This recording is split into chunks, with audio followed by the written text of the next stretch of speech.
early in my personal growth journey, I learned the difference between a fixed mindset and a growth mindset. A fixed mindset is generally people who believe that their skills, their talents, their abilities are somewhat set. They're good at some things and they're bad at other things, and that's just the way it is. And a growth mindset believes the opposite. They believe that they can get better at stuff, that their skills and talents don't define them. And if they put effort in and they work hard, they can get better at almost anything. And myself, I realized I had a growth mindset around the age of 11 when I started doing middle distance running. I joined my local athletics club, and I went from being a very average runner to being the best runner in my school and one of the best runners in my region. I remember some people saying to me, "Oh, Adam, you're a good runner." And I remember thinking at the time, well, yeah, you could be too if you train for it. There's nothing innately special about any attributes. It's often through effort you get good. And I realized as a young age, through running, that I got good at it, and it was through training and improving.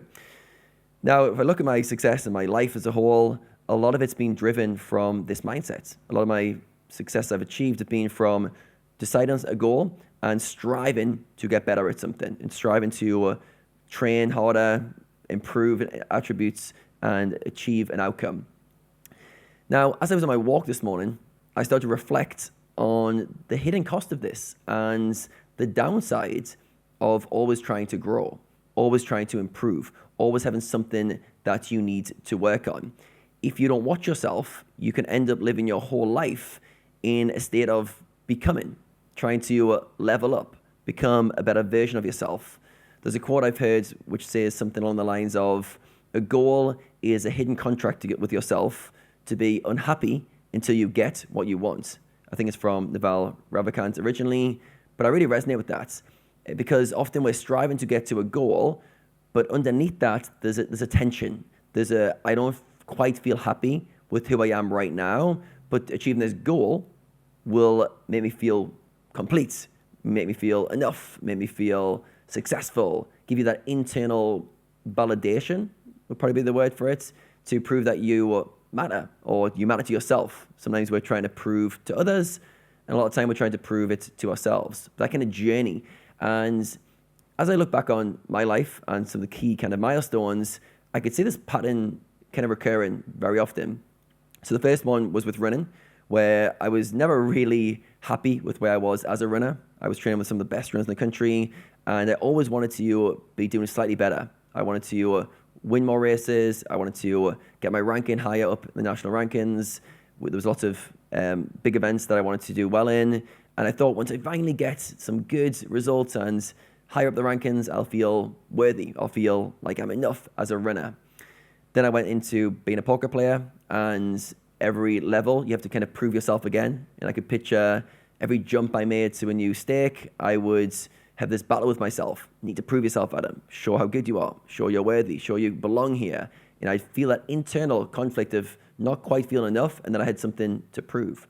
Then I went into coaching, and I had imposter syndrome. Is anyone going to listen to me? I need to learn more. I need to become an expert so that I feel like people will respect me or will listen to me and take value from what I have to say.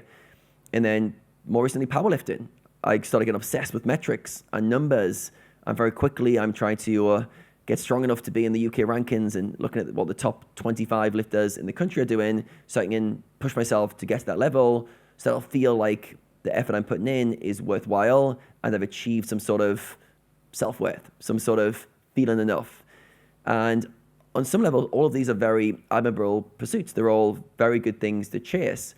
But if you don't catch yourself and the kind of the motive behind it, you can very quickly always be striving, but never quite feeling that the current moment is complete or that you as an individual are good enough. So it's almost like the difference between, are you growing from the lens of enjoying progress, being curious, just enjoying the day-to-day of getting better, or are you growing because you feel lack, you feel this insecurity, you feel like you've got something to prove, and having that tension that you're constantly trying to override by trying to achieve something. I feel like this is often missing in kind of, when we talk about achievement, we talk about growth, we talk about the upsides, which are all clear for all to see, but often there's an underlying tension that isn't talked about. And if you see a lot of athletes, entrepreneurs, successful business people, people who are always pushing themselves to the limits, who are always like on the edge, they're fueled by the same thing. I'm almost sure most of them are fueled by the same drive of not feeling quite enough, not feeling quite complete. And it's a bit of a trap because you end up tricking yourself into thinking enjoyment, satisfaction is always in the future, but you're always trying to get there. You're not quite there. You're always trying to become better so that in the future you can feel complete. And I think if you live in that state too long, you almost trick yourself that you're just doing it on this very noble pursuit of growth, when in reality it's an insecurity of not being enough. I know for myself, this line between the two, am I growing for the right reasons, or am I growing to maybe override an insecurity or something? It's a blurry line, a very blurry line of the difference. But now I'm starting trying to figure out what pursuits are aligned with me growing as a person and not as a way to escape something. That's kind of what I'm getting at with this video today.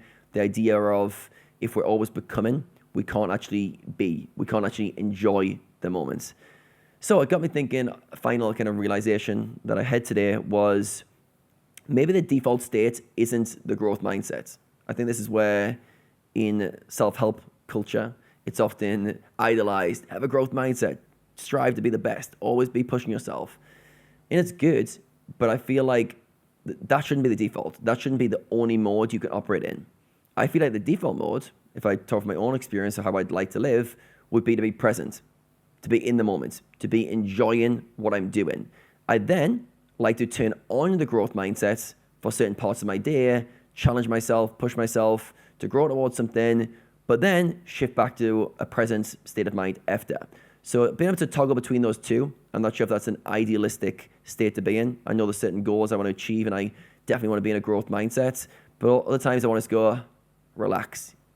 The version of me right now is enough, and that's okay, and we don't always have to be striving. So this is the dilemma I'm currently trying to live through, but I think I'm getting an understanding of what that would look like to not always have to be pushing things and to be able to enjoy life. Because if not, you end up always trying to get somewhere, but never enjoying where you are.